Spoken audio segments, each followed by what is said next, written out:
Сәлем баршаларыңызға. Бүгін сіздерге осындай ши құрақтың құралу жолын көрсететін боламын. Ол үшін бізге ең бірінші қандай заттар керек? Бізге біріншіден астарлық мата керек болады. Астарлық матаға кез келген поплин, сатин, ХБ маталарды пайдалансаңыздар болады. Және де бізге құрақ құрау үшін осындай турецкий велюрдің матовый түрін пайдаландым. Бұл ленталардың ені 3 сантиметрден. Ақ түсін және көк түсін пайдаланамыз, 2 түстен. Енді құрақтың дәл құрау үшін ортасын осындай 3 сантиметрде 3 сантиметр етіп қиып аламыз.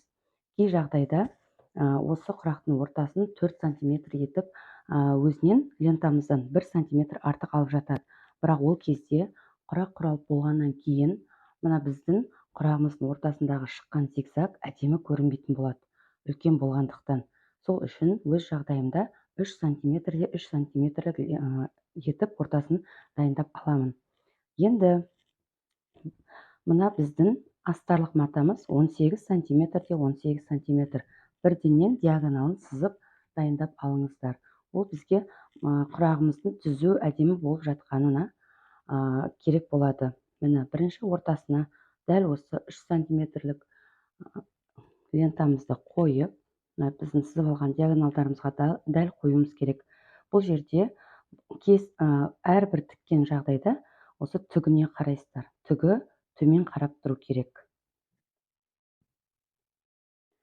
Дәл ортасын қойып, жиегін 1 миллиметрден тігіп аламын.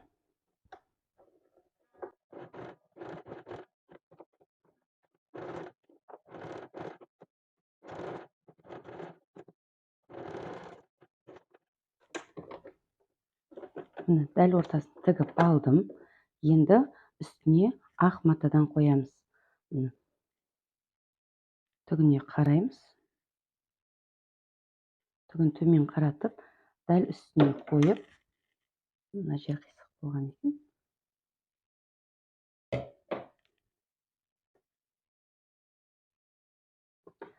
Мен шетін тек лапканың бойымен ғана тігемін.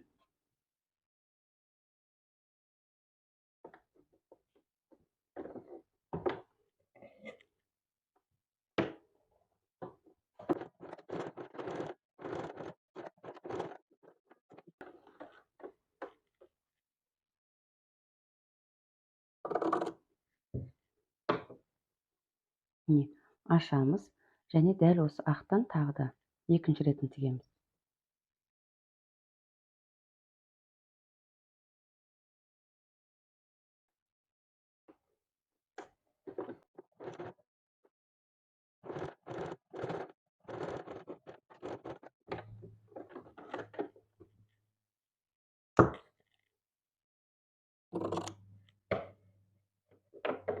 Келесін көк түсті матадан жасаймыз.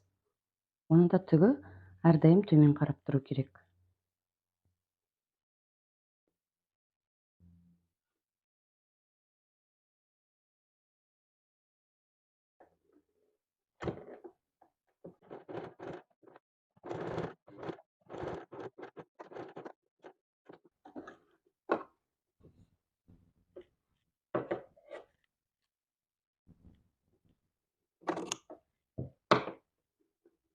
Міне, енді келесі тағы да көк матадан.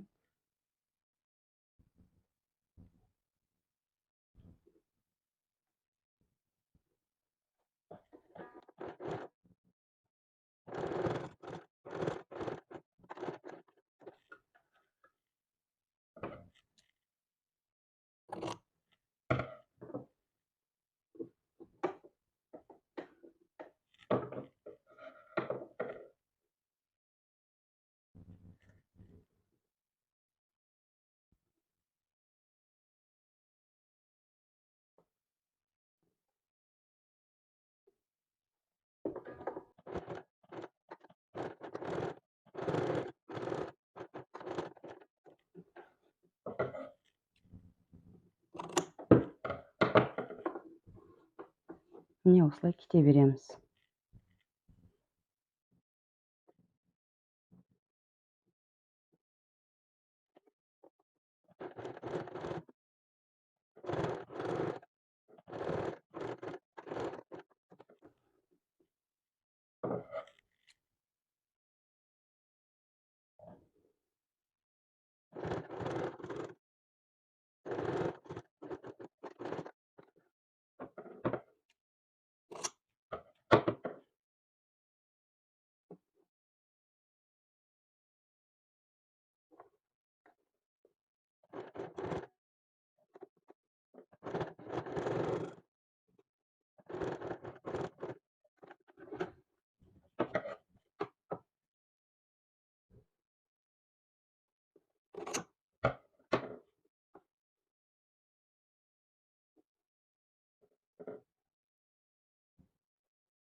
Міне барлығын тігіп алдық.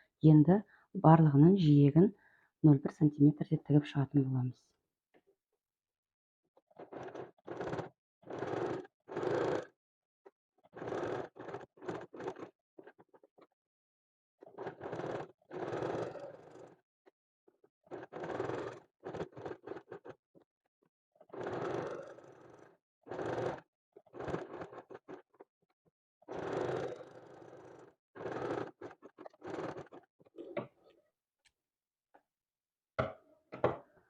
Міне дайын болды.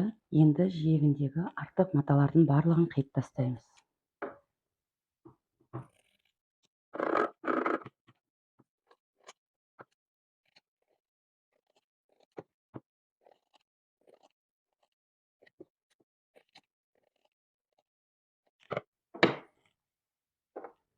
Міне осымен біздің бүгінгі тіккен ши құрағымыз дайын. Назар қойып тыңдағандарыңызға, видеомды толық қарағандарыңыз үшін көп рахмет. Менің арнама тіркеліп, менің әрбір видеома лайк басып отыруды ұмытпаңыздар.